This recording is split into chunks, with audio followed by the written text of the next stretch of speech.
యెహోవా నాకు వెలుగును రక్షణైనైనున్నాడు. నేను ఎవరికి భయపడదును. యెహోవా నా ప్రాణదుర్గము, ఎవరికి వెరుతును? నా శరీర మాంసము తినుటకై దుష్టులు నా మీదకి వచ్చినప్పుడు, నన్ను బాధించు శత్రువులు నా మీదకి వచ్చినప్పుడు, వారు త్రొట్టిల్లి కూలిరి. నాతో యుద్ధము చేయుటకు దండు దిగినను నా హృదయము భయపడదు. నా మీదకి యుద్ధము రేగినను దీనిలో నేను ధైర్యము విడవకుందును. యెహోవా యొద్ద ఒక వరం అడిగి తిని దానిని నేను వెదుకుచున్నాను. యెహోవా ప్రసన్నతను చూచుటకు, ఆయన ఆలయములో ధ్యానించుటకును నా జీవిత కాలమంతయు నేను యెహోవా మందిరములో నివసింపగోరుచున్నాను. ఆపత్కాలమున ఆయన తన పర్ణశాలలో నన్ను దాచును, తన గుడారపు మాటున నన్ను దాచును. ఆశ్రయ దుర్గం మీద ఆయన నన్ను ఎక్కించును. ఇప్పుడు నన్ను చుట్టుకొని ఉన్న నా శత్రువుల కంటే ఎత్తుగా నా తల ఎత్తబడును. ఆయన గుడారములో నేను ఉత్సాహధ్వని చేయుచు బలులు అర్పించెదను. నేను పాడెదను, యెహోవాను గూర్చి స్తుతి గానము చేసెదను. యెహోవా, నేను నా కంఠధ్వని ఎత్తి నిన్ను ప్రార్థించినప్పుడు నా మనవి ఆలకింపుము. కరుణతో నాకు ఉత్తరమిమ్ము. నా సన్నిధి వెదుకుడని నీవు సెలవీయగా, యెహోవా, నీ సన్నిధి నేను వెదకెదనని నా హృదయము నీతో అనెను. దేవునికి మహిమ కలుగును గాక. హల్లెలూయా. కూడి వచ్చిన మీ అందరికీ నా హృదయపూర్వకమైన వందనాలు చెల్లిస్తున్నాను. మరి 2024 సంవత్సరం జనవరి 1వ తారీఖు నుంచి మనము ఈ డిసెంబర్ 29వ తారీఖు మరి చివరి ఆదివారం ఈ సంవత్సరానికి మరి 52 ఆదివారాలు మనం అందరం దేవుని మందిరంలో చేరి ఆయన ఆరాధించుకోవడానికి, ఆయన స్తుతించడానికి, ఆయన గణపరచుకోవడానికి దేవుడిచ్చిన కృపను బట్టి మరొకసారి దేవునికి మహిమ చెల్లిద్దాం. హల్లెలూయా. అందరూ నోరారా స్తుతులు చెప్తాం. హల్లెలూయా. ప్రియమైన దేవుని సంగమా, మరి యొక్క చివరి ఆదివారం ఈ కీర్తనలో ఒక మాట మనం జ్ఞాపకం పెట్టుకుందాం, ధ్యానం చేద్దాం. అందరూ ఈ మాట నాతో పాటు చెప్పండి. యెహోవా యొద్ద, అందరూ స్వరం ఎత్తి, యెహోవా యొద్ద ఒక వరం అడిగి తిని దానిని నేను వెతుకుచున్నాను. యెహోవా ప్రసన్నతను చూచుటకు, ఆయన ఆలయములో ధ్యానించుటకు నా జీవిత కాలమంతయు నేను యెహోవా మందిరములో నివసింపగోరుచున్నాను. ఆమేన్. ఈరోజు ఈ వాక్యము ద్వారా మనము ధ్యానం చేసుకున్నాం. దావీదు మంచి కీర్తనాకారుడు, మంచి ఆత్మీయుడు, తల్లిదండ్రుల దగ్గర మంచి భయభక్తులు కలిగిన వ్యక్తి. ఆయన 7వ సంతానం తర్వాత 8వ సంతానం, యెషయాకు పుట్టిన 8వ సంతానం దావీదు. కొంచెం పొట్టిగా ఉంటాడు.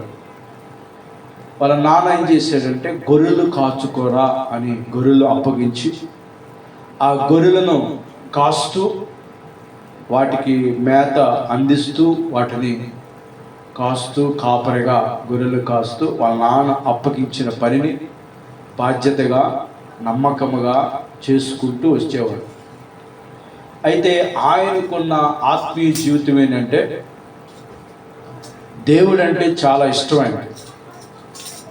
దేవుడంటే చాలా భయము, చాలా భక్తి. దేవుడంటే చాలా ఇష్టమైనది. అందుకే వాళ్ళ నాన్న అప్పగించిన పని, గొర్రెలు కాచుకునే ఆ పనిలో కూడా సంతోషంతో దేవునికి పాటలు పాడుతూ ఉండేవాడు. దావీదుకి దేవుడిచ్చిన గిఫ్ట్ ఏంటంటే మంచి పాటగాడు, ఆరాధికుడు, మంచి ఆరాధించేవాడు, పాటలు పాడేవాడు, వాయిద్యాలు కూడా వాయించేవాడు. అంత జ్ఞానము కలిగిన వ్యక్తి దావీదు. ఇంత జ్ఞానము కలిగిన ఈ దావీదు ఒకరోజు ఒక పాటలో ఈ మాట అంటున్నాడు. ఇవన్నీ కీర్తనలన్నీ పాటలు, అధ్యాయాలు కాదు. అధ్యాయాలు అని అనకూడదు, కీర్తన అంటే పాట, మనం ఇందాక పాడుకున్నాం కదా పాట. ఆ పాటలో దేవుడితో ఒక మాట అంటున్నాడు, ఒక వరం అడుగుతున్నాడు, ఆ వరాన్నే వెతుకుతున్నాడు. ఏంటి ఆ వరం అంటే, ఆయన ప్రసన్నతను చూచుటకు, ఆయన ఆలయములో ధ్యానించుటకు.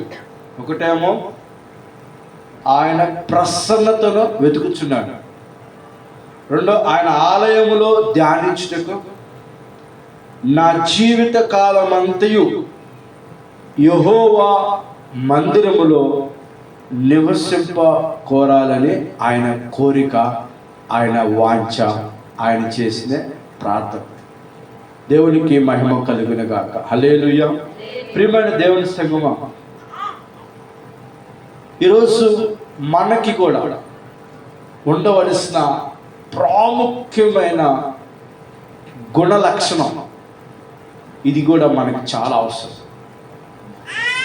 చాలామంది ఆశీర్వదించబడలేకపోవటానికి కారణం, దీవించబడలేకపోవటానికి కారణం, వారి జీవితాలు ఎక్కడ వేసిన పరిస్థితి అక్కడే ఉన్నట్టుగా ఉండటానికి కారణం, వారు అడగవలసింది అడగట్లా దేవుణ్ణి.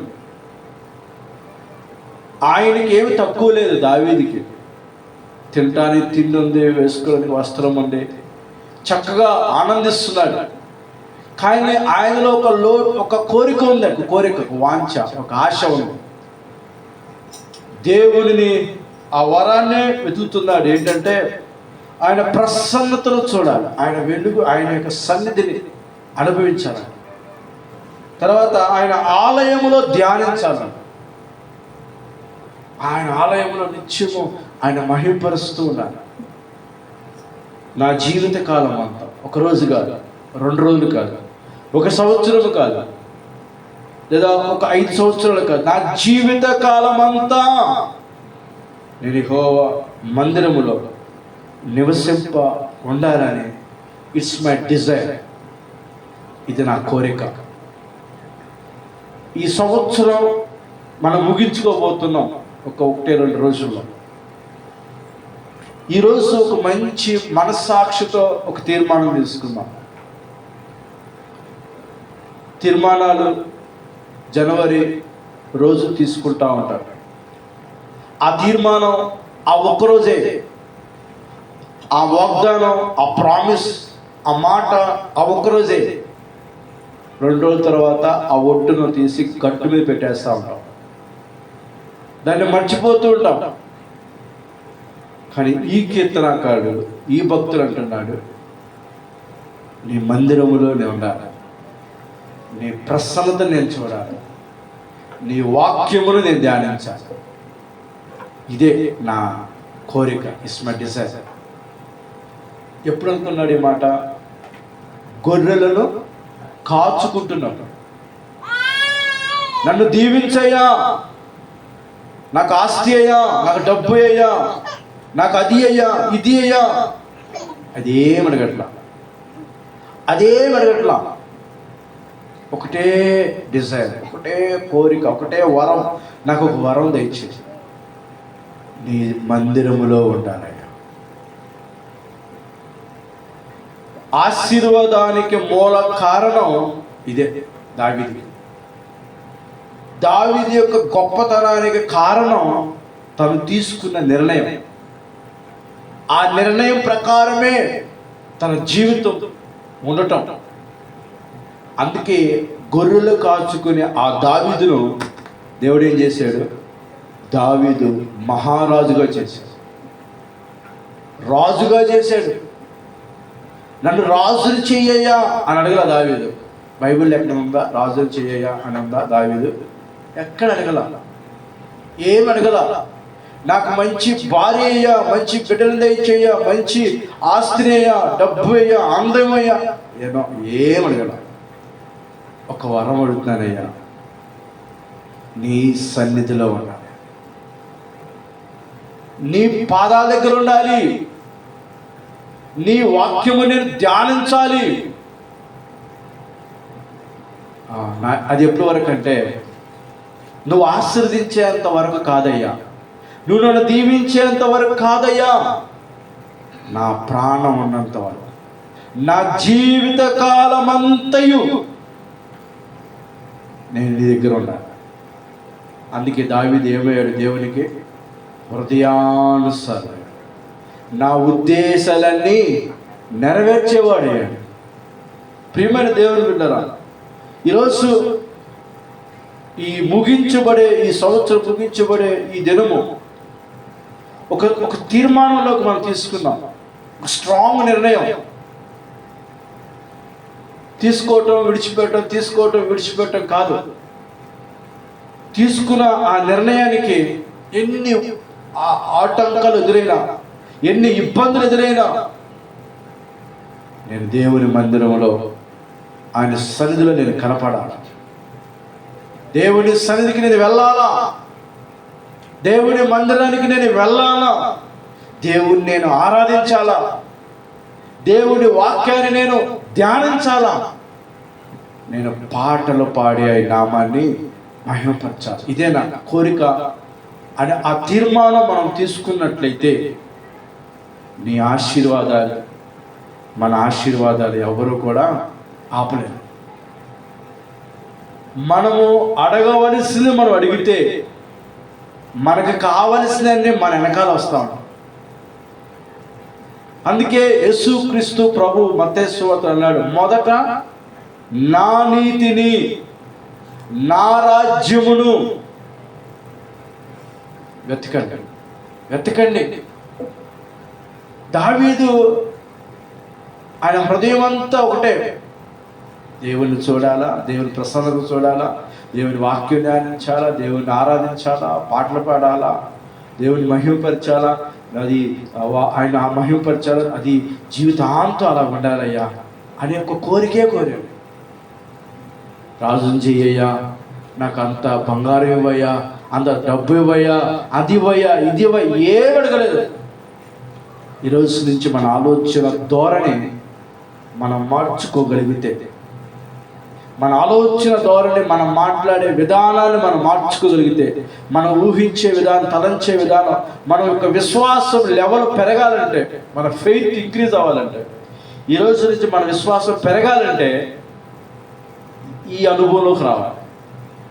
ఏమనుభవం? ఆయన ప్రసన్నతను చూడాలి. కీర్తనకారుడు అంటాడు ఒక చోట, వేకువనే నిన్ను వెతుకుదును, నీ స్వరము కోసం నేను ఎదురు చూస్తున్నాను. సూర్యులు, కాకులు, పక్షులు, లోకము లెగువ ముందే నీ స్వరాన్ని నేను వినాలయ్యా.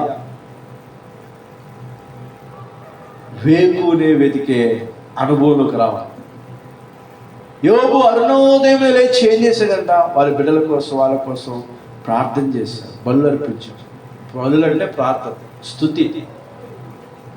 ఈరోజు నుంచి ఒక స్ట్రాంగ్ నిర్ణయం తీసుకున్నాం. వేకునే లెగిచి దేవుణ్ణి ఆరాధించటం. వేకు అంటే 7 గంటలకు కాదు, వేకు అంటే 6 గంటలకు కాదు, వేకునే అంటే కనీసం ఎట్టలేదన్న 5 గంటలకైనా, కనీసం ఇంకా అవకాశం 4:30కైనా వేకునే లెగిచి ఒక అరగంట ఆయనకు స్తుతులు చెల్లిస్తామంటే 91 కీర్తన అంటాడు, ఉదయమున నీ కృపతో మమ్ములను తృప్తిపరచు. ఆ కృప, ఉదయకాలము ఆ కృప మనకు ఉన్నట్లయితే ఆ దినమంతా మనం చేసే ప్రతి పనులన్నీ ఏమవుతాయి అంటే సఫలమవునుగాక. ఆమేన్, హల్లెలూయా. ఈరోజు ఒక మంచి నిర్ణయం మనం తీసుకున్నాం. అయిపోయింది, ఇంకా ఎన్నో నిర్ణయాలు తీసుకుని ఫెయిల్ అయిపోయి, అపజయాలైపోయి, కొన్ని విషయాల్లో తప్పిపోయి, ఈ సంవత్సరంలో ఆ మొదటి రోజు, మొదటి ఆదివారం రాని వాళ్ళు కూడా చాలామంది ఉన్నారు. 1వ తారీఖు వచ్చారు, మొదటి ఆదివారం కూడా రాని వాళ్ళు చాలామంది ఉన్నారు. మొదటి ఆదివారం కొత్త సంవత్సరం బల్లారాధన, మొదటి ఆదివారం కూడా రాలేకపోయిన ప్రజలు ఎంతోమంది ఉన్నారు. ఈ సంవత్సరం, ఈ కొత్త సంవత్సరం వెళ్ళిపోయే ముందు మనం వెళ్ళబోతున్నాం. అలా ఉండటానికి వీల్లేదు. ఒక స్ట్రాంగ్ నిర్ణయం. 8వ వచ్చిన దాంట్లో అన్నాడు, నా సన్నిధిని వెతుకుడని నీవు సెలవేయగా, యెహోవా నీ సన్నిధిని నేను వెతికిదని నా హృదయము నీతో అని. దేవుడు అంటాడు దావీదుతో, నా సన్నిధి వెతుకు నువ్వు అని నువ్వు సెలవిస్తే నేనేం చేస్తాను, అయ్యా నీ సన్నిధినే నేను వెతుకుతున్నానని నా హృదయము నీతో అన్నదయ్యా. ఆయన సన్నిధిని వెతకటం, ఆయన సన్నిధిని వెతకటం, ఆయన దగ్గరికి రావటం అనేది చాలా పోరాటాలతో ఉండదు. ఈ స్టెప్ మనం వేయగలిగితే నీ దీవెనలు ఎవరు ఆపలేరు, నీ ఆశీర్వాదాలు ఎవరు ఆపలేరు. ఈరోజు రక్షణ పొంది బాప్తీసులు తీసుకున్న వారు ఈరోజు మందిరాలకు కూడా రాలేకపోవటం, వారు ఆశీర్వాదం పొందుకోలేకపోవడం కారణం ఏంటంటే ఇదే స్టెప్. First step. 6 రోజులు ప్రభు పనిచేశాడు, 7వ దినాన్ని ఆయన విశ్రాంతి తీసుకున్నాడు. ఆ 7వ దినాన్ని ఏం చేశాడు, యెహోవా వారిని ఏం చేశాడంట, ఆశీర్వదించెను. ఆదివారం దేవుని సన్నిధి ప్రార్థనకి ఎందుకు మనం రావాల్సి తెలుసా, ఆయన మనల్ని ఆశీర్వదిస్తాడు. He's waiting for you. ఆయన వెయిట్ చేస్తున్నాడు నీ కోసం, నా కోసం. ఎందుకు? ఆశీర్వదించడానికి. మనం ఏం చేస్తున్నాం, కాసేపు వెళ్దాంలే, కాసేపు పడుకుని వెళ్దాంలే, కాసేపు. చిన్నపిల్లలు చిన్న ఉన్న వాళ్ళే టయానికి వచ్చి వెళ్తున్నాం. ఏ బరువు బాధ్యత లేని వాళ్ళు కూడా ఎప్పుడో పాటలు అయిపోయేటానికో, కొంతమంది అయితే ఆరాధన అయిపోయిన తర్వాత, ఇంకా కొంతమంది అయితే వాక్యం స్టార్ట్ అయినప్పుడు వస్తూ ఉంటారు. అది కరెక్ట్ పద్ధతి కాదు, అది కరెక్టమైన ఆశీర్వాదం కాదు. నా సన్నిధి నువ్వు వెతుకు అని దేవుడు అంటున్నప్పుడు దావీదు, యెహోవా నీ సన్నిధి నేను వెతుకుతానని నా హృదయం నీతో అనిను. దేవుడు మనం బ్లెస్ చేయడానికి ఆయన సింహాసనై, ఆయన కృపాసత్య సంపూర్ణంగా మన మధ్య ఏం చేస్తారంట, సంచరిస్తూ ఉంటాడు. He's waiting. ఆయన ఎదురు చూస్తూ ఉంటాడు. ఒక నాయకుడి కోసం మనం వెళ్ళి ఎదురు చూడాలి. ఆయన ఎప్పుడు వస్తాడో మనకు టైం ఇచ్చినప్పుడు ఆ టైం కంటే ముందుగా మనం వెయిట్ చేస్తాం. లేదా ఒక ట్రైన్కి వెళ్ళాలంటే, ఒక బస్సుకి వెళ్ళాలంటే ఒక 15-20 మినిట్సే మనం ఎదురు చూస్తాం ఆ వెహికల్ కోసం. కానీ దేవుని సన్నిధి అంటే ఈరోజు చాలా మందికి చులకనైపోయింది. ఏదో ఫస్ట్ ఆదివారం వచ్చి ఆ బల్ల తీసుకోవటం, ఏదో అది కూడా తీసుకోకపోతే బాగోదు అన్నట్టు. అది కూడా తీసుకోకపోతే ఆయన ఫీల్ అవుతాడు, ఎవరో దేవుడు. తర్వాత ఎవరు ఫీల్ అవుతారంటే పాస్టర్ గారు ఫీల్ అవుతారు. నో.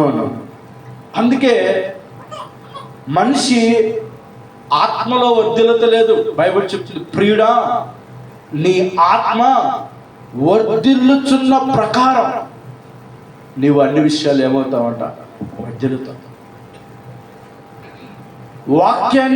వాక్యంగా తీసుకోవాలి. మనం వాక్యాన్ని నాకు అని నేను తీసుకున్నప్పుడే నేను బ్లెస్ అవుతాను, నేను దీవించబడతాను. ఖచ్చితంగా ఆ వాక్యాన్ని మనం అంగీకరించాలి. దావీదు ఒక వరం అడిగినాడు.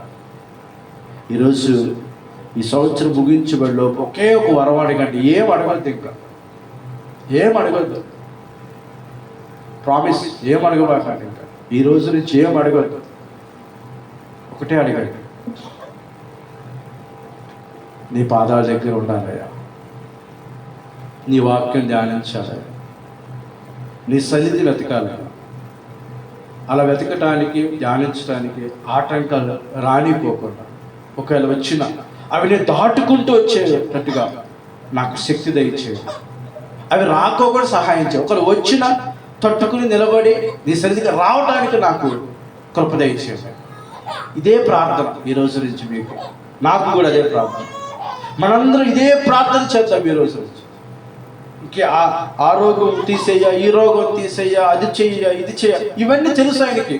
మీరు అడగక మునిపే మీకు అక్కర్లన్నీ, and he knows everything. God knows everything. పెళ్లి చేయాలో, పిల్లలు పుట్టాలో, ఆస్తి ఇవ్వాలో, డబ్బు ఇవ్వాలో, ఉద్యోగాలు ఇవ్వాలో, ఇంకోటి కావాలి, he knows everything. God knows everything. First step మనం ఇది వేయాలి. Good decision. మనం ఈరోజు మంచి నిర్ణయము మనం తీసుకోవాలి. బైబిల్ చెప్తుంది 52వ కీర్తన 23వ కీర్తన మళ్ళీ ఒక మాట అన్నాడు. 23వ కీర్తనలో కూడా 6వ వచనం, 23వ కీర్తన 6వ వచనం, నేను బ్రతుకు దినములన్నీ కృపాక్షేమములే నా వెంట వచ్చును. చిరకాలము యెహోవా మందిరములో నేను నివాసము చేసేదను. చిరకాలము ఇందాక అన్నాడు, నా జీవిత కాలం అన్నాడు. ఆ మాట ఈ మాట ఒకే ఆ మీనింగ్ మనకు వస్తుంది. చిరకాలము నేను యెహోవా మందిరంలో నివాసం. చిరకాలం. ఈ జ్ఞానం ఉన్నవాడండి దేవుని సమయాన్ని దొంగిలించడు, దేవుని సన్నిధిని దొంగిలించడు, దేవుని సన్నిధికి దూరంగా ఉండలేడు. కీర్తనలు అంటాడు, ఎప్పుడెప్పుడు తెల్లవారు అవుతుందా, ఎప్పుడెప్పుడు నీ ముఖం చూడాలా, ఎప్పుడెప్పుడు నిన్ను ఆరాధించాలా, ఎప్పుడెప్పుడు నిన్ను స్తుతించాలా, ఎప్పుడెప్పుడు నిన్ను గణపరచాలా అని కీర్తనకాడు రాత్రి జాంబులు వాటిను ఎదురు చూస్తూ ఉంటాడట. ప్రియమైన దేవుని సంగమా, కీర్తనకాడు ఆ రోజు ఆ మాట అదే, యెహోవా నా కాపరి, నాకు లేమి కలగదు. ఆయన నాకు కాపరిగా ఉన్నాడు. నా కుటుంబానికి, నా బిడ్డలకు, నా గృహానికి, నా వ్యాపారానికి, నా ఉద్యోగాన్ని, నా భవిష్యత్తుకు ఆయనే నా కాపరి అని మనం అన్నట్లయితే మన బ్రతుకు దినములన్నీ కృపా క్షేమములే ఏమొస్తాయి అంట మన వెంట వస్తాయి అంటున్నాడు. చివరిగా, అయ్యా చిరకాలము నేను నీ మందిరములో నివాసం ఉండాలి. నివాసం. వివాహమైంది, 7 సంవత్సరాలే తన భర్తతో కాపురం చేసింది. లూకాసు వార్తలో ఉండేది. అన్న, ఆ పేరేంటంట అన్న. 7 సంవత్సరాలు తన భర్తతో కాపురం చేసింది. మిగిలిన దినములన్నీ దాదాపు 84 సంవత్సరాలు ఆమె దేవుని మందిరములో ఉందంట. హల్లెలూయా! ఎంత గొప్ప ఆశీర్వాదం. ఆమె కంటే భర్త లేరండి, ఆమె కంటే పిల్లలు లేరండి, ఆమె కంటే ఇంకోటి లేదు కాబట్టి, ఒంటరిది కాబట్టి మందిరంలో కూర్చుంది అని అనుకోవచ్చు. కానీ మరి దావీదు, అలాగే అబ్రహాము, ఇస్సాకు, యాకోబు, బైబిల్లో చాలామంది భార్య కుటుంబం ఉన్న ఫ్యామిలీస్. అకుల్లా ప్రిస్కిల్లా బైబిల్లో అపోస్తుల కార్యం నెంబర్ 1 ఫ్యామిలీ అది. అకుల్లా ప్రిస్కిల్లా భార్యాభర్తలు చాలా దగ్గరగా మందిరానికి, దేవునికి, సేవకుడికి చాలా హంబుల్గా దగ్గరగా ఉంటారంట. ఆయనకి వాళ్ళకి పిల్లలు ఉన్నారు, వాళ్ళకి భార్య, వాళ్ళకి భర్త. ప్రియమైన దేవుని సంఘమా, ఈరోజు సంఘాలు ప్రజలైతే ఉంటున్నారే కానీ ఆత్మీయత లేదు. ఈ రోజుల్లో గుంపులుగా ఉండొచ్చు, గుంపులుగా మందిరాల్లో ఉండొచ్చు, కానీ ఆత్మీయత లేదు ఈరోజు మనిషికి. ఏదో ఆచారం ప్రకారంగా మందిరానికి వెళ్తున్నారు, ఆచారం ప్రకారం వస్తున్నారు, కానీ అంతరంగంలో మాత్రం వాక్యం లేదు. అంటే దేవుడు లేడు. పైకి మాత్రం చాలా భక్తిపరు కనబడుతున్నారు, హార్ట్లో మాత్రం దేవుడు లేడు. వాక్యం లేదు. వాక్యం ఉంటే ఆయన సన్నిధి ఉంటుంది, ఆయన ప్రసన్నత ఉంటుంది, ఆయన సన్నిధి కోసం వెతుకులాడుతారు. వాళ్ళ యొక్క పనులు కూడా ఆరాధన వెళ్ళేంతసేపే ఆత్మీయత. మరలా వచ్చిన తర్వాత వాళ్ళ భక్తి మాటల్లో ఉండదు, చూపులో ఉండదు, ప్రవర్తనలో ఉండదు, పనుల్లో కూడా ఉండదు. అంత ఘోరం. అన్యులు అనుకుంటాడు. ఒకసారి అతను అన్నాడు, అన్నా ఏంటి వీళ్ళు ప్రార్థనకి వెళ్తారు కదా, ఏంటి ఇలా ఉన్నారు? ఒక అన్యుడికి అర్థమవుతుంది ప్రార్థనకి వెళ్ళేవాడు ఎలా ఉండాలో. వీళ్ళేంటి ఆ పని చేస్తున్నారు, అటు తీసుకెళ్తున్నారు, ఆ పండగ చేస్తున్నారు, ఇది చేస్తున్నారు, లేకపోతే అన్నిట్లో కార్యక్రమాలు, లేకపోతే అలా మాట్లాడు. లోక ప్రజలు భక్తికి చేసేవాడిని చాలా అబ్జర్వ్ చేస్తా ఉంటారు. నా 2 కళ్ళు కొంతమందే చూసేది, కానీ కొన్ని వేల మంది ప్రజలు నన్ను అబ్జర్వ్ చేస్తూ ఉంటారు. అలాగే మనల్ని అబ్జర్వ్ చేస్తూ ఉంటారు. ప్రియమైన దేవుని బిడ్డ, దేవుని మందిరంలో ఆయన ప్రసన్నత చూడాలని, ఆయన సన్నిధిలో ఉండాలని, ఆయన వాక్యం ధ్యానించాలని ఒక మంచి నిర్ణయం మనం తీసుకున్నాం. మరొక మాట మనం చదువుతాం. 52వ కీర్తన 8వ వచనం. అసలు పునాది ఇది, భక్తికి పునాది ఇది. 52వ కీర్తన 8వ వచనం. ఒక ఆత్మీయ జీవితానికి పునాది ఇది.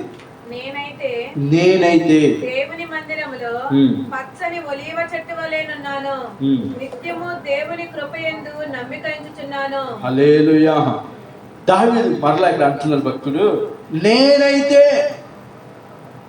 మందిరములో పచ్చని ఒలీవ చెట్టు వలె ఉంటాను. దేవుని మందిరములో ఒలీవ చెట్టు వలె ఉంటాను. దేవునికి స్తోత్రం. హల్లెలూయా.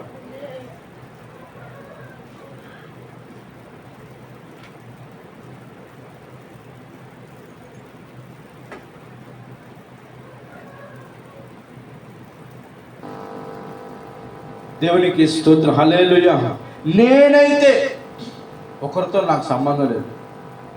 వాళ్ళు రావట్లేదుగా, నేనే వెళ్తాను ఒకదాన్ని. ఆమె రావట్లేదుగా, నేను ఒక్కదాన్ని. అలా ఎవరికి పోవాలనుకుంటే సంఘం ఏం అభివృద్ధి చెందితే? దావీదు నేనైతే, నాకు ఒకరితో సంబంధం లేదు, ఒక మనిషితో నాకు సంబంధం లేదు, ఒక వ్యక్తితో నాకు సంబంధం లేదు. నా మట్టుకు నా కుటుంబంతో, బిడ్డతో, భార్యతో, ఐ డోంట్ నో, నాకనో వచ్చిన రాపోయినా నేనైతే it's my personal life. Spiritual life అనేది, ఆత్మీయ జీవితం అనేది నీ వ్యక్తిగతమైన జీవితం, వ్యక్తిగతమైన భక్తి ఇది. అందుకే దావీదు నేనైతే చాలా మంది ఏమనంటే, వాళ్ళు రావట్లేదు, వీళ్ళు రావట్లేదు, అందుకే నేను రావట్లేదు. వాళ్ళు రావట్లేదు, వీళ్ళు రావట్లేదు, అందుకే నేను రావట్లేదు. వాళ్ళ కోసం భక్తి చేస్తున్నావా? మనం ఎవరి కోసం భక్తి చేస్తున్నాం? మనం ఎవరి కోసం నిలబడాలి? మనం ఎవరి కోసం భక్తి చేసుకోవాలి? నా కోసం, నా ఆత్మీయ జీవితం బాగుండాలని. నా ఆత్మీయ జీవితం ఎదుగుతున్నప్పుడు నేను బ్లెస్ అవుతాను, దీవించబడతాను. నా ఆత్మీయ జీవితాన్ని బట్టి నా ఇంట్లో వాళ్ళు మారుతారు, నా కుటుంబం మారుతారు, నా బిడ్డలు మారుతారు. It's my personal life. ఆత్మీయ జీవితం అనేది ఇట్స్ మై పర్సనల్ లైఫ్, నా వ్యక్తిగత జీవితం. అందుకే దావీదు నేనైతే. ఈరోజు మనుషులు సాకులు చెప్పుకుంటా ఉంటారు. నేను ఒక్కదాన్నే ఎలా వెళ్ళగలుగుతాను? ఒక్కదాన్నే మన ఇంటికి వెళ్తలేదా? ఒక్కరిలో మనం ఏ పని చేయట్లేదా? బోర్డని చేస్తూ ఉంటాం. కానీ మందిరానికి వచ్చేసరికి ఏమంటారంటే, నేను ఒక్కడనేనా రావటం. దావీదు అలా అనుకోలే. వాళ్ళు వస్తారా, వీళ్ళు వస్తారా అనుకో. నేనైతే మందిరములో ఎలా ఉంటానంటే ఒక పచ్చగా ఉంటాను. ఒలీవ చెట్టు అంటే ఎదుగుతూ ఉండేది. ఒలీవ చెట్టు సాదృశ్యం చేసా, ఎదుగుతూ ఉండేది. నేనైతే ఆ ఒలీవ చెట్టులా పచ్చగా ఎదగాలని నాకు కోరిక. అలాగ ప్రతి మనిషికి ఉంటే అందరూ మందిరానికి వస్తారు. నేను ఎదగాల, ఆత్మీయతలో ఎదగాల. కొంతమంది కొన్ని సంవత్సరాలు భక్తి చేస్తారు, ఒక పాట పాడరు, ఒక వాక్యం చదవరు, ఒకటి ఏమి వారి ఆత్మీయ జీవితంలో ఒక ప్రార్థన చేయరు. అలాగా మనం ఉండటానికి వీల్లేదు.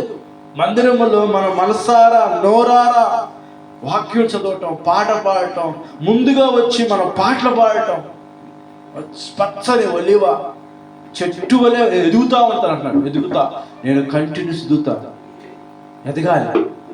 రాబడి కూడా మనం ఏమనుకోవాలి, ఈరోజు రూపాయలు వేస్తే రేపు 2 రూపాయలు రావాలి. రాబడి ఎలా కోరుకుంటాం? ఈరోజు 10 రూపాయలు సంపాదిస్తే నేను రేపు 100 రూపాయలు సంపాదించాలి. రాబడి, నేను ఎదగాలి, నా వ్యాపారం అభివృద్ధి చెందాలి, అలా కోరుకుంటాం. మరి భక్తిని ఎందుకు కోరుకోవట్లేదు? మరి ఈరోజు మనుషులు అంటే, మనిషి లోక సంబంధమైన వాటి మీద దృష్టి పెడుతున్నాడు. అసలు భక్తిలో దీవించబడితే, భక్తిలో ఎదిగితే లోక సంబంధమైన ఎదుగుతామని సత్యం మనిషికి అర్థం కావట్లేదు. అందుకే లోక సంబంధం అన్ని విషయాల్లో ఎదగాలని చూస్తున్నాడు, కానీ భక్తిలో చూస్తున్నాం. కానీ ఆత్మీయుడు ఏం చేస్తాడంటే భక్తిలో ఎదగాలని చూస్తాడు. ఆటోమేటిక్ అవన్నీ నాకు వస్తాయని దేవుడిస్తాడని గ్రహింపు. బైబిల్లో చాలామంది వారు ఆత్మీయతలోనే ఎదగడానికి ప్రయత్నించారు. అందుకే వారిని దేవుడు దీవించుకుంటూ వచ్చాడు. యెహోవా ఇచ్చు ఆశీర్వాదము అది ఏం తీసుకొస్తుందంట? ఐశ్వర్యం తీసుకొస్తుంది. నరులు కష్టము చేత బహు ప్రయాసపడతారంట. ఆ కష్టము వారు ఏం చేయరంట? అనుభవించారంట. ఒకళ్ళు ఉదయం లేచి కాదు సూర్యుడు, అదే ఉదయం నుంచి సూర్యుడు అస్తమించాలంటే కష్టపడుతూనే ఉంటారు. ఆ కష్టాన్ని వారు అనుభవించుకోకుండా ఆ ధనం వ్యర్థమైపోతుంది. ప్రియమైన దేవుడు, ఈరోజు నేనైతే నా మట్టుకైతే నేను మందిరానికి వెళ్తాను, నేనైతే నా మట్టుకు నేను ఉపవాస ప్రార్థనకి వెళ్తాను, నేనైతే సంఘ ప్రార్థన ఏ ప్రార్థన ఉన్నా నా మట్టుకు నేను ఒకరితో నా సంబంధం లేదు. అవకాశం ఉంటే వచ్చేవాళ్ళు ఒకసారి కేకేసుకుంటూ రమ్మని చెప్పుకుంటూ రావటం, ఎవరు వచ్చినా రాకపోయినా నా మట్టుకు నేను వెళ్ళి ప్రార్థన చేస్తాను, ఆరాధిస్తాను, ఆయన స్తుతిస్తాను. దావీదు అంటున్నాడు, నేను అలా ఉంటాను అన్నాడు. ఇట్స్ మై డిజైర్, అది నా కోరిక అంటున్నాడు. మరొక మాట 65వ కీర్తన 4వ వచనం అంతరతరగా చూద్దాం. 64. నీ ఆవరణములో నివసించినట్లు నీవు ఏర్పరచుకుని చేర్చుకున్నవాడు ధన్యుడు. నీ పరిశుద్ధ ఆలయం చేత నీ మందిరములోని మేలు చేత మేము తృప్తి పొందిదము. హల్లెలూయా. నీ ఆవరణ నివసించునట్లు నువ్వు ఏర్పరచుకుని చేర్చుకున్నవాడు ధన్యుడు. ఆయన ఆవరణంలో ఎవరైతే ఉంటారో వారు ధన్యులంట. ఆయన ఆవరణంలో నివసించినట్లు. చిన్న ఒక ఫంక్షన్కి వెళ్ళాలంటే మనం ఎంత చకచకాలు వేసి గబగబా పళ్ళు ముగించుకుని గబగబా అందరికంటే రెడీ అయ్యి 4 రోడ్లు తిరిగేసి ఎంత త్వరగా రెడీ అయిపోయి గబగబా పరిగెత్తాం ఒక ఫంక్షన్కి వెళ్ళాలంటే. ఈ దేవుని సన్నిధికి వచ్చేసరికి నిర్లక్ష్యం మనిషి. కానీ దావీదు అంటున్నాడు, నీ ఆవరణ నివసించినట్లు నీవు ఏర్పరచుకుని చేర్చుకున్నవాడు ధన్యుడు. ఆయన మందిరంకి వెళ్ళినవాడంట ధన్యుడు అంటవాడు. ఆయన మందిరంలో ఉన్నవాడంట ధన్యుడు, ధన్యుడు అంటున్నాడు.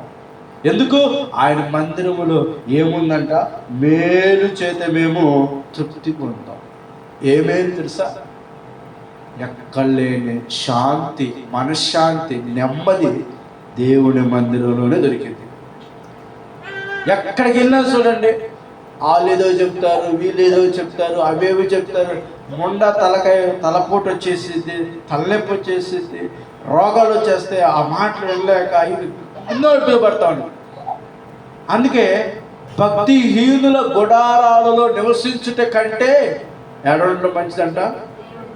నా దేవుని మందిర ద్వారం వద్ద ఉండుట నాకు ఇష్టం అన్నాడు సొలొమోను. సామెతల్లో ఉండుతామా కీర్తనలో 84వ కీర్తనలో మందిర ద్వారంతో ఉండుట కీర్తన. అక్కడ దావీదు గారు ఆ కీర్తన చెప్తున్నాడు, మందిర ద్వారంతో ఉండుట నాకు ఇష్టం అన్నాడు. ఏంటి ఈయనకి అంత తృష్ణ ఏంటంటే వేరే ఏంటి ఎంత పరిస్థితి? ఆయన ఒకటే, ఫస్ట్ దేవుడిని వెతికితే నాకు కావాల్సినన్ని దేవుడిస్తాను. ఫస్ట్ నేను దేవుడిని వెతకాలి అంటున్నారు కదా. మేలు ఎందుకు? మందిరానికి వస్తే మేలు. ఏ మేలు? మనశ్శాంతి. హృదయంలో నెమ్మది కావాలి. ఈరోజు హృదయంలో నెమ్మది ఉంటేనే మనిషి ఆరోగ్యంగా ఉంటాడు. ఈరోజు ఎక్కడికి వెళ్ళినా మనకి నెమ్మది ఉండదు. వాళ్ళ మాటలు తింటేనో భయం వేస్తూ ఉన్నాం, లోక వార్తలు వింటే భయం వేస్తూ ఉన్నాం. అసలు ఎటు చూసినా కంగారుగా ఉండేది మనిషి జీవితం. ఎందుకంటే మందిరం రావాలంటే మనశ్శాంతి, నెమ్మది, ఆరోగ్యము. నీ మందిరములోని మేలు చేత మేమేం పొందుకుంటామంట? తృప్తి పొందుతాం. ఆ మాట కదా, తృప్తి పొందుతాం. చాలామందికి అజ్ఞానం ఏముంది సార్, మందిరానికి వెళ్తే ఏమొచ్చిందండి, మందిరానికి వెళ్తే ఏమొచ్చింది, మన రూపాయి పోవటమే కానీ రూపాయి రావటమే ఉంటుంది కదా అనుకుంటాడు మనిషి, అజ్ఞానం వల్ల వచ్చి. అదే బయటికి వెళ్తే ఒక పని చేస్తే రూపాయి వస్తుంది. లేదా ఒక కార్యక్రమానికి వెళ్తే మన బంధువులు అందరూ వస్తారు, అందరూ చక్కగా మాట్లాడుకోవచ్చు, చక్కగా కలిసి మాట్లాడుకోవచ్చు. ఏదైనా బయటకు వెళ్తే ఆ ఎంజాయ్మెంట్ కనపడుద్ది. బయట ఎంజాయ్ చేస్తారు, ఆ డే ఎంజాయ్ చేస్తారు. కానీ ఇంటికి వచ్చిన తర్వాత మనశ్శాంతి ఉండదు లోపల, హృదయంలో. ఎందుకు? సమస్యలు గుర్తొస్తాయి, బాధలు గుర్తొస్తాయి, రోగాలు గుర్తొస్తాయి, అన్నీ గుర్తొస్తాయి. కానీ ఆదివారం దేవుని వాక్యము, దేవుని సన్నిధికి వచ్చి దేవుని మాట వినటం ద్వారా ధైర్యం వచ్చింది. సమస్యలు కాదు, ఫస్ట్ ధైర్యం వచ్చినప్పుడు ఆ ధైర్యంతో సమస్యలను ఏం చేయగలుగుతామంటే ఎదుర్కోగలుగుతాం. అదే దేవుని సన్నిధిని ఎగ్గొట్టేసి వెళ్ళిపోయిన వాళ్ళ జీవితం ఎలాగంటే వచ్చింది ఆ డే అంతా ఎంజాయ్ చేయొచ్చు, ఆ ఫంక్షన్లో ఎంజాయ్ చేయొచ్చు, ఆ మ్యారేజ్ ఇంకోటి ఏ దేంట్లో ఎంజాయ్ చేయొచ్చు. వచ్చిన తర్వాత మళ్ళీ ఆలోచన, కానీ ఆ భయం పోల లోపల. ఆలోచన ఉంటానంటే ఎంజాయ్మెంట్, లోకం ఇచ్చే ఎంజాయ్మెంట్ ఏంటంటే సార్ అల్పకాలం, కొద్దిసేపు, ఒక క్షణం, కొద్దిసేపు. లేదా ఒక 2.5 గంట సినిమా చూసినంతసేపు ఎంజాయ్, లేదా ఒక అరగంట సీరియల్ చూసినంత ఎంజాయ్, లేదా ఒక అరగంట ఎంజాయ్మెంట్. కానీ ఆ ఎంజాయ్మెంట్ అయిన తర్వాత కాసేపు మన కళ్ళు మూసుకుని లేదా కొద్దిసేపు మనం ఆలోచిస్తూ ఉంటే మనకన్నీ మన బాధలన్నీ ఏమవుతాయి గుర్తుకొస్తూ ఉంటాయి. అదే వాక్యం విన్న తర్వాత లేదా వాక్యం చదివిన తర్వాత అవన్నీ మనకేమనిపిస్తుంది సార్, ఆ సమస్యకి ఎలా బయటపడాలో వాక్యము ద్వారా దేవుడు మనకి ఏం చేస్తారంటే జ్ఞానం ఇస్తారు, ఆలోచన ఇస్తారు. ఆ పని చేయి, ఈ పని చేయండి, తలంపులు ఇస్తారు. అందుకే మందిరాన్ని మనం కీర్తనకాడు దావీదు, ఆయన అంత రాజు అవటానికి కారణం ఆయన అందగాడేం కాదు, ఆయన పెద్ద 6 అడుగులు వారేం కాదు, ఆయన యుద్ధ నైపుణ్యత కలిగిన వ్యక్తి కాదు. యుద్ధం అసలు ఆ బలిని ఆ ఈటలు పట్టుకోవడం చేత కదా ఆయన. ఆ వస్త్రాలు ధరించుకుని యుద్ధానికి వెళ్తానికంటే ఇవన్నీ నాకు అసలు ఏం లేవు అన్నాడు, వాడికే లేవు అన్నాడు.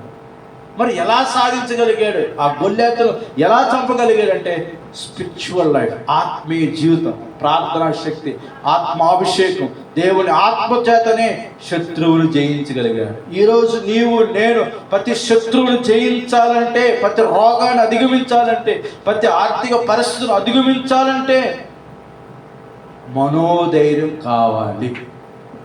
ఈరోజు బైబిల్లో వార్తలు చూస్తే భార్య, భర్త, పిల్లలు అందరూ సూసైడ్ చేసుకున్నారు. ఏంటంటే అప్పులు లేని మానవుడు లేరు. ఎవడుకుండే అప్పులు వాడు పడ్డాయి. కానీ ఎందుకంటే ధైర్యం లేక వాళ్ళకి, వీటి నుంచి మేము బయటపడతాము అన్న ధైర్యం లేక చచ్చిపోతున్నారు. కానీ దేవుడి దగ్గరకు వస్తే ధైర్యం, అదే గొప్ప ఏంటంటే అదే గొప్ప మేలు. దేవుడికి స్తోత్రం చెప్తాం ఒకసారి హల్లెలూయా, నూరాలు చెప్తాం ఒకసారి హల్లెలూయా, హల్లెలూయా. ప్రియమైన దేవుని సహం, ఈరోజు చాలా ఆత్మీయమైన వాక్యాన్ని దేవుడు నా మట్టుకు నాకు, మన మట్టుకు మనకి దేవుడే మనకు బోధిస్తున్నాడు. ఇంకొక మాట మనం చదువుకున్నాం, 84వ కీర్తనలో 2వ వచనం చదువుకున్నాం. యెహోవా మందిర ఆవరణములను చూడవలెనని నా ప్రాణం ఎంతో ఆశపడుచున్నది, అది సొమ్మసిల్లుచున్నది. జీవము గల దేవుని దర్శించుటకు నా హృదయమును నా శరీరమును ఆనందముతో కేకలు వేయుచున్నవి. 4వ వచనం, నీ మందిరమునందు నివసించు వారు ధన్యులు, వారు నిత్యము నిన్ను స్తుతించుదురు. చూడండి, కీర్తనకారుడికి ఎందుకు ఇంత ఈ కోరాహ కుమారుల కీర్తన వీరు కూడా, అందుకే దేవుడు కోరాహ కుమారులను కూడా దేవుడు ఆశీర్వదించాడు. వాళ్ళు చేసి వాళ్ళ యొక్క జీవితాన్ని కూడా దేవుడు దీవించాడు. వాళ్ళకు కూడా డిజైర్ ఏంటంటే ఫస్ట్ ఆఫ్ ఆల్ దేవుని మందిరాన్ని చూడాలి. కొంతమంది తల్లిదండ్రులు కనీసం ఒకసారైనా పిల్లలు ఎక్కడన్నా దూరాన ఉంటే కనీసం ఒకసారి వీడియో కాల్ అన్నా పిల్లలతో మాట్లాడాలి.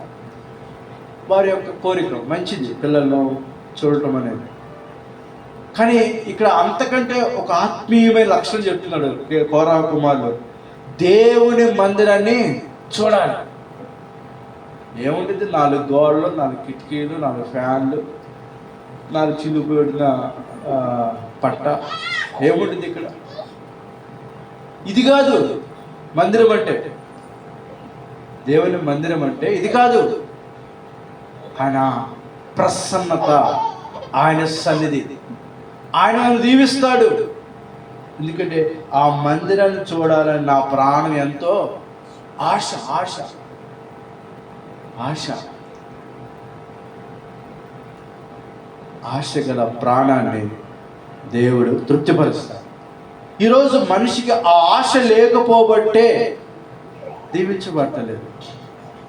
సమస్యలు ఎదుర్కోలేకపోతున్నారు, బాధలను ఎదుర్కోలేకపోతున్నారు. ఆత్మీయతలో బలం ఉన్నవాడు ఏ సమస్య వచ్చినా తట్టుకోగలుగుతాడు. అందుకే యోగుకి ఎన్ని సమస్యలు వచ్చినాయి? రోగమే వచ్చింది. చివరికి బిడ్డలను కోల్పోయి, భార్య విడిచిపెట్టి వెళ్ళిపోయి, అతను ఒక ఒంటరివాడైపోయి, సరే అతనన్నా ఆరోగ్యంగా ఉన్నాడా? ఏమంటే అంత గొప్పవాడు ఒకేసారి జీరో అవటం అంటే ఎంత నష్టం. బాగా పంట ఏమంటే ఒకప్పుడు బాగా అనుభవించాడండి, బాగా ఉండేవాడండి, బాగా సిరి సంపదలతో బిడ్డలతో కుటుంబం సంతోషంగా ఉండేవాడండి. అలాంటి వాడు ఒకేసారి కొద్ది రోజుల తర్వాత జీరో అయిపోయాడు. అది కూడా ఒంటరివాడు అయిపోయాడు. కట్టుకున్న భార్య కూడా విడిచిపెట్టి వెళ్ళిపోయాడు. నీ కర్మ. అయినా కూడా యోబులో భక్తి ఏమవలేదు, చెదరలా. దేవునికి స్తోత్రం, హల్లెలూయా. యోబులో భక్తి చెదరలేదు కాబట్టి మరలా పడిపోయిన ఆ మనిషిని దేవుడు ఏం చేస్తాడంటే లేవనెత్తాడు. కృంగిన వారు దేవుడు ఏం చేస్తాడంట, లేవనెత్తాడు. అందుకే నిన్ను నమ్మినట్లు నేను వేరే ఎవరిని నమ్మలేదయ్యా. అందుకే ఏ మనిషి మనకున్నా, చివరికి కట్టుకున్న భర్త తోడున్నా, భార్య లేవున్నా, ఎవరున్నా లేకున్నా దేవుడు ఉండాలని ఒక నిశ్చయత ఈరోజు మన హృదయంలో కలిగి ఉన్నట్లయితే, నాకు ఆయన సన్నిధి కావాలి. భర్త కోల్పోయాడని ఏడుతూ ఇంట్లో కూర్చోలా. ఆ అన్న భర్త విడిచిపెట్టి వెళ్ళిపోయినా నా దేవుడు నన్ను విడిచిపెట్టడని దేవుని సన్నిధిలో కూర్చుంది. అదే టైంలో యేసు ప్రభు పుట్టాడు. మరియా యేసు ప్రభువును తీసుకొచ్చారు. ఆ సుమియోను అనే ప్రవక్త దైవజనుడు చూశాడు. అదే టైంలో ఈ స్త్రీ కూడా ఒక ప్రవక్తి అంట. ఆమె కూడా ఏం చేసిందంట, యేసు ప్రభువును చూసే ధన్యత ఆమెకు వచ్చింది. దేవునికి స్తోత్రం, హల్లెలూయా.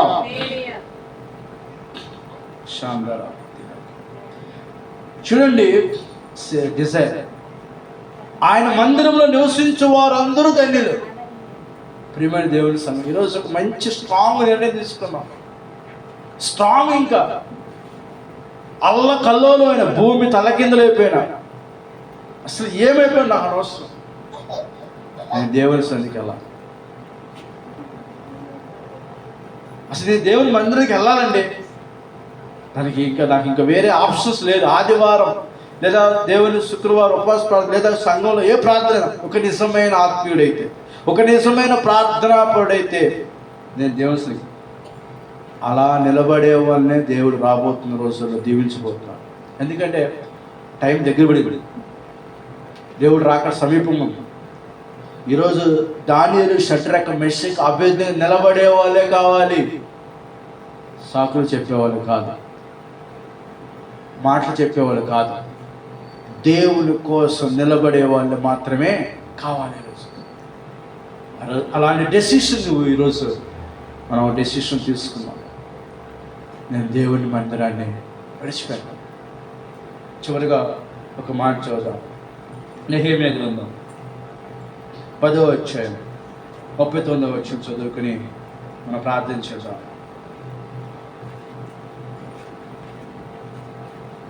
నెహెమ్యా గ్రంథం 10వ అధ్యాయం 39వ వచనం. ఇశ్రాయేలును 410వ పేజీ. ఇశ్రాయేలును లేవీయులను ధాన్యమును, క్రొత్త ద్రాక్షరసమును, నూనెను తేగా సేవ చేయు యాజకులు, ద్వారపాలకులను, గాయకులను వాటిని తీసుకుని ప్రతిష్ఠితములకు ఉపకారం నుండి మందిరపు గదులలో ఉంచవలను. మా దేవుని మందిరము మేము విడిచిపెట్టము. చెప్పండి మాట. మా దేవుని మందిరము మేము విడిచిపెట్టం. మా దేవుని మందిరమును మేము విడిచిపెట్టం.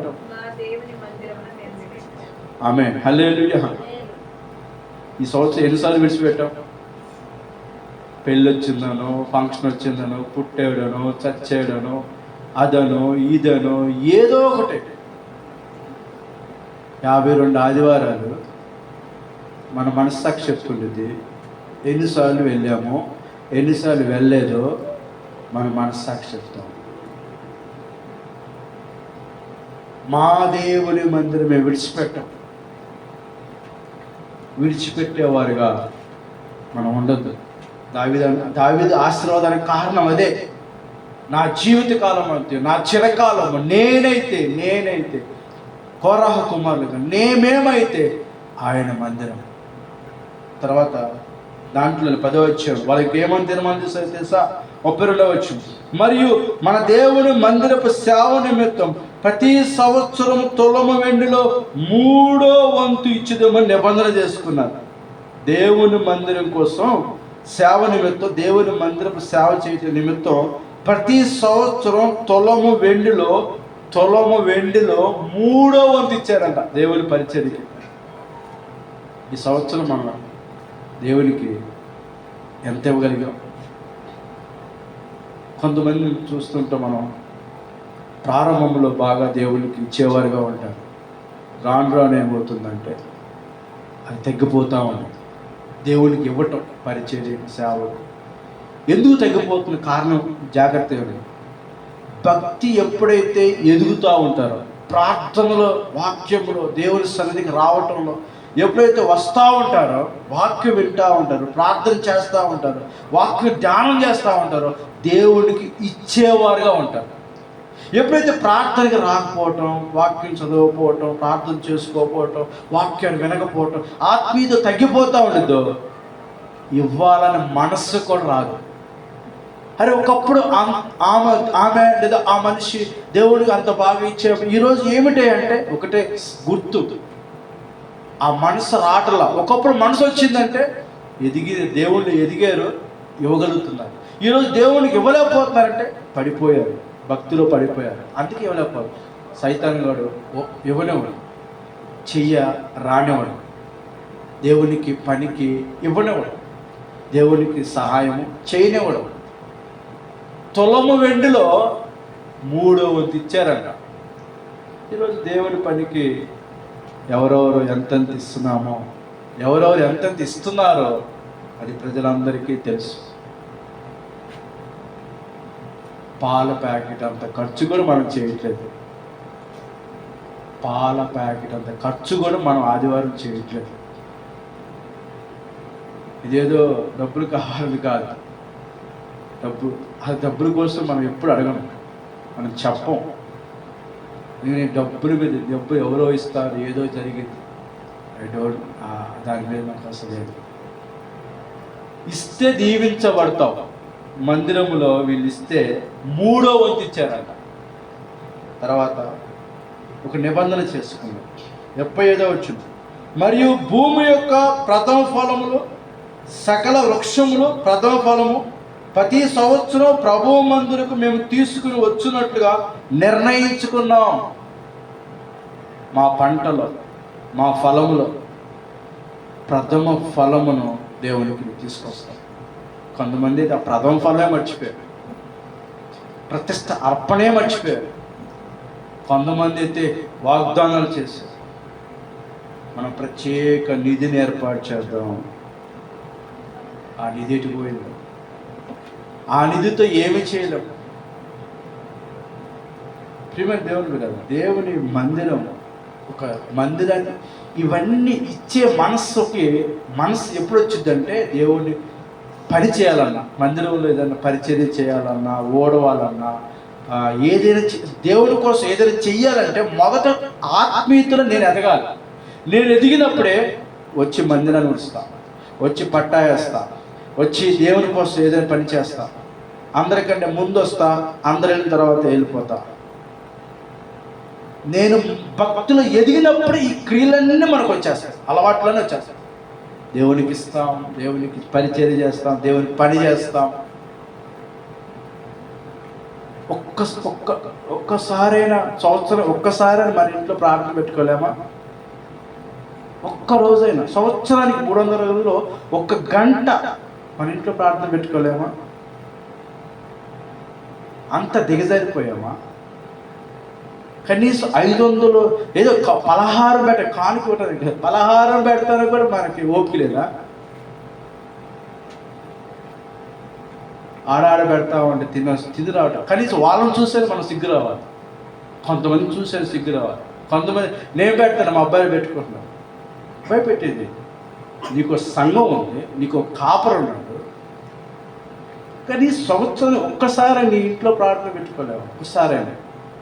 కొంతమంది అయితే నెలకోసారి ఇంట్లో ప్రార్థన పెట్టుకుంటారు, కొంతమంది అయితే 6 నెలలకోసారి ప్రార్థన పెట్టుకుంటారు, కొంతమంది 2 నెలలకోసారి. కనీసం 1 గంట ఎక్కువసేపు, 10 మంది 1,00,000 మంది పిలవటం కాదు, నీ ఇంటితో నీళ్ళు సేవకుడు కలిసి 1 గంట సేపు. ఎంత డబ్బులు ఖర్చు అయిపోతాయండి. హాస్పిటల్కి వెళ్తే వేల రూపాయలు ఖర్చు అయిపోతాయి. ఇవన్నీ దేవుడు వేదన, నాలో ఆ వేదన కలిగించి చెప్తున్న మాటలు.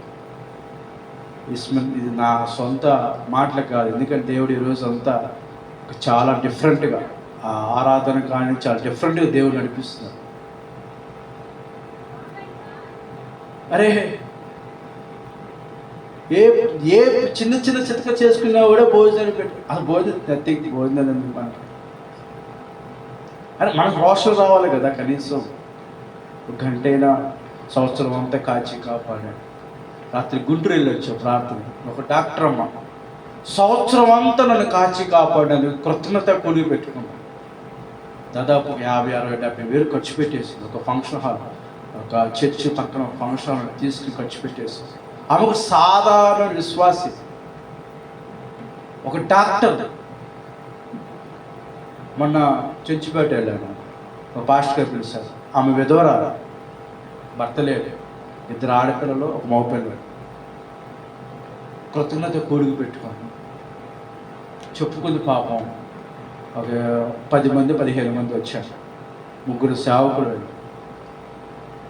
ఆ కాపరి ఉన్నాడు, ఆ సంఘ కాపరి. మంచి భోజనం ఏర్పాటు చేసింది. ఆమె స్థితికి అది కరెక్ట్ కాదు, కానీ సంవత్సరానికి ఒక్కసారైనా సేవకులు నా ఇంట్లో అడుగుపెట్టి, 4 విశ్వాసులు నా ఇంట్లో అడుగుపెట్టి, నా కోసం, నా కుటుంబం కోసం ప్రార్థన చేస్తే అది నాకు ఆశీర్వాదం. ఆ జ్ఞానం కొంతమందికే ఉంటుంది. కొంతమంది వాళ్ళు పెట్టకపోతే ఎవరు బెటర్ ఇంకంతే. అంతే అందరి మన కొంతమందికి ఒకళ్ళు లీడర్లు ఉంటారు, వాళ్ళు పెట్టకపోతే ఎవరు బెటర్ అంతే. వాళ్ళు పెడితేనే మనం పెడతాం, వాళ్ళు ఏం చేస్తే అది చేస్తాం. మనకు లీడర్ ఎవరు? యేసు ప్రభువా మనిషి? మనకు నాయకుడు ఎవరు? యేసు ప్రభువా మనిషి? కానీ బైబిల్ చెప్తుంది, ఆయన మందిరములో తులము వెండి మేము ఇస్తాము, ప్రథమ ఫలాలు మేము ఇస్తాము. తర్వాత 36, మా కుమారులు జ్యేష్ఠ పుత్రులు, మా పశువులు తొలిచూలు, ధర్మశాస్త్రంలో రాయబడినట్లు మా మందలో తొలిచూలు, మన దేవుడి మందిరంలో సేవ చేయు యాజకుల వద్దకు మేము తీసుకుని వచ్చినట్లుగా నిర్ణయించుకున్నాం. మా మందలో తొలిచూలు, మా పిల్లలను అందరిని దేవుడి మందిరానికి తీసుకురాస్తామని ఒక నిర్ణయము చేసుకున్నాం. ఈ రోజు నుంచైనా ఒక నిర్ణయం తీసుకుందాం, మనందరం దేవుని సన్నిధికి రావాలి. అలా నిర్ణయం తీసుకుందాం, మనం ఆశీర్వదించబడతాం. తర్వాత 37 ఇదియుగాక మా పిండిలో ప్రథమ ఫలం, ప్రతిష్ఠ అర్పణ, సకల విధములైన వృక్షములు, ఫలములు, ద్రాక్షరసం, నూనె మొదలైన వాటిని మా దేవుని మందిరపు గదులలోనికి యాజకుల యొద్దకు తెచ్చినట్లుగా మా భూమి పంటలో 10వ వంతు లేవీయుల యొద్దకు తీసుకుని వచ్చినట్లుగా ప్రతి పట్టణంలోనున్న మా పంటలో 10వ వంతును మా లేవీయులకు ఇచ్చినట్లుగా నిర్ణయించుకున్నాము. దేవునికి స్తోత్రం, హల్లెలూయా. వాక్యం అర్థం అవ్వాలని చాలా నిదానంగా స్పష్టంగా చెప్తున్నాను. కొంతమంది ఉంటారు అనుకోండి, వాళ్ళకి ఎంత చెప్పినా చెవిటోడు శంఖ ఊదినట్టే, అస్సలు ఎక్కదు, బుర్రకెక్కదు, అస్సలు. ఆయనకు అనుకోవాలి ఇంతే అనుకోవాలి, అంతే. చూడండి, ఇక్కడ ఫలాలు, ద్రాక్షరసం, నూనె మొదలైన మందిరపుడికి తెచ్చినట్లుగా పంటలో 10వ వంతు. కనీసం రోజులో ఒక అరగంట అయినా గడపలేమా దేవుని సన్నిధిలో, లేదా మన గృహంలో? సరే, రోజు అంటే ఒక కుదరపోయినా మిగిలింది కాదు, రోజు ఒక అరగంట వాక్యం చదవలేమా? ఒక అరగంట ప్రార్థన చేసుకోలేమా? చూడండి, రోజు బిజీ. అందరూ ఏమైపోయారంటే బిజీ చేసేస్తుంది లోకం. అమ్మనో నాన్ననో అదనో ఏదో ఒకటి. సమస్యలు లేని మానవుడు లేడు. అందరికి ఉండే సమస్యలు, నాకుండే సమస్యలు నాకుండే, ఎవరికుండే బాగా వాళ్ళకుండే. కానీ ఈరోజు ఒక నిర్ణయం తీసుకున్నాం, ఇవన్నీ దేవునికి ఇవ్వాలన్నా, దేవుని మందిరానికి వచ్చి పరిచర్య చేయాలన్నా, ఓడవాలన్నా, చాపేయాలన్నా, శుభ్రం చేయాలన్నా, నెలకోసారి మందిరం కడగాలన్నా, పట్టా ఎత్తాలన్నా, అది చేయాలన్నా, ఇది చేయాలన్నా, ఏది చేయాలన్నా దేవుని సన్నిధికి వచ్చినప్పుడే ఇవన్నీ, ప్రార్థనలో ఎదిగినప్పుడు, వాక్యం వింటున్నప్పుడు, దేవుని సన్నిధికి వచ్చినప్పుడు ఇవన్నీ ఆటోమేటిక్గా చేయగలుగుతాం. అదే దేవుని సన్నిధి రాకపోతే ఏమీ చేయలేదు. కానీ వారి ఆశీర్వాదం కూడా అలాగే ఉంటుంది, వారి దీవెన కూడా అలాగే ఉంటుంది. ఈరోజు దేవుడు మనతో మాట్లాడుతున్నాడు. నిజంగా దేవుడు ఈరోజు నాతో మాట్లాడుతున్నాడు అని నువ్వు విశ్వసించినట్లయితే, నేను ఎంతోమంది అని కాదు, ఉన్న మనమైన పర్ఫెక్ట్గా ఆ భక్తిలో, ఆ ఆత్మీయతలో మనం నిలబడాలి. అది నిలబడాలంతే. ఆ నిలబడినప్పుడు నువ్వు చెప్పాల్సిన అవసరం ఆ మందిరం రావాలని, మన సాక్ష్యాన్ని బట్టి వాళ్ళు ఏం చేస్తారంట, వ్యవసాయానికి వస్తారు. ఈరోజు ఒక స్ట్రాంగ్ నిర్ణయం తీసుకున్నాం, ఎందుకంటే ఇది చాలా ప్రాముఖ్యమైన సమయంకి వచ్చాం. ఇప్పటి వరకు వాక్యాన్ని మనం వింటున్నాం. విన్నది వ్యర్థం కాకూడదు. గర్భఫలం రావాలంటే అది ఫలించాలి, ఆ క్రియ జరగాలంట. అలాగే భక్తులు ఎదగాలంటే కూడా ఇదిగో అది ఫలించాలి. అందుకే అన్న మంచి నేల పడిన విత్తనం అది ఏమవుతుందంట, 100 ఫలిస్తుంది. ఈ రోజు నుంచైనా మన మనసు ఇది నా కోసం అనుకుందాం, మన కోసం అనుకుందాం. ఎస్, నేను ఇంకా చాలా సరి చేస్తున్నాను. నోబడి పర్ఫెక్ట్, ఎవరు కరెక్టే కాదు. ఆయా మనసు ప్రతి మనిషి ప్రతి దినము సరి చేసుకోవాల్సిన విషయాలు చాలా ఉన్నాయి. మనం అందరూ ప్రతిరోజు కరెక్షన్ చేసుకుంటూనే ఉండాలి, సరి చేసుకుంటూనే ఉండాలి. తప్పులు దొరుకుతాం, లోకంలో ఉన్నాం, పొరపడుతూ ఉంటాం.